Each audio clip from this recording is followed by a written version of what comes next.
For being here. All right, David, over to you. Okay, that's looking mighty tasty, but many people have had to deal with this lately, and it's not pretty. We're talking water in your basement. Are there some warning signs that you could be missing? Take a look at this.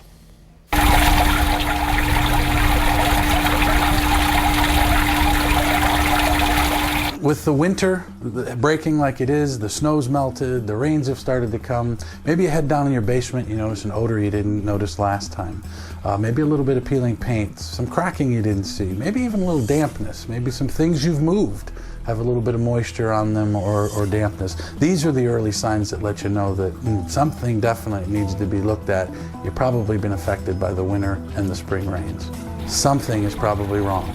And water typically isn't the first sign you're going to see. You're going to see more of the peeling paints, the white powders, the staining, some cracking. These are the things that are going to let you know something's going on long before you have to worry about water doing damage to the home. There's a lot of different things homeowners can do. I try to help people realize the 3 G's are probably the first thing that homeowner needs to kind of be aware of.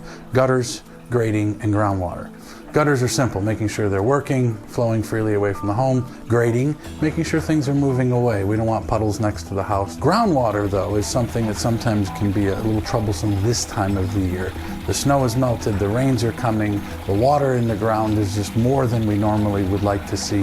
And now it tries to find a way in your foundation in some of those more creative ways from underneath, the side, because what's happened is the winter is really where most of the damage is done to a home. The spring rains just let us know where the damage has been occurring. People that have dehumidifiers unfortunately have a tendency to run them in places they probably shouldn't, and what you don't realize is it can make the problem worse. The foil test is simple.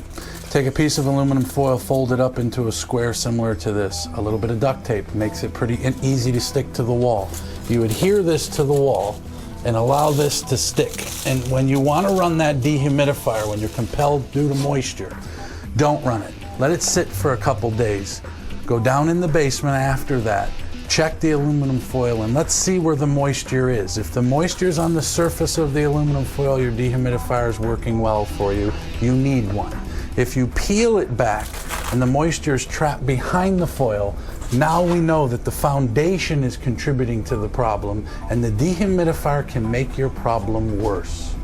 Well, unfortunately, in a basement, mold can be one of the things we've heard so much about. And allergies or asthma sufferers can mold in a home, can circulate through the ventilation system, just through the plain air itself, and that can be very unhealthy this time of the year for many people. When we come into your home and look at your basement, our job is to find out exactly what's going on in your basement. When an inspector actually comes into your home, what you should expect are some tools similar to what you see here.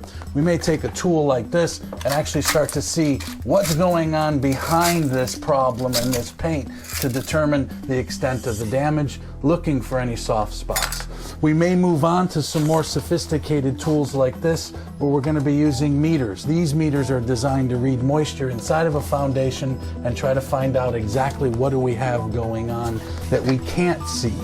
Meters like this that we may use will also take a reading of the air in the home, so we make sure that the air itself is not contaminated as well.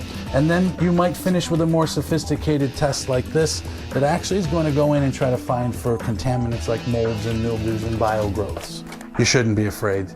This is an opportunity for you to educate yourself so that you can find out what's really going on, so that you can make the right decisions for your basement, your home, your family.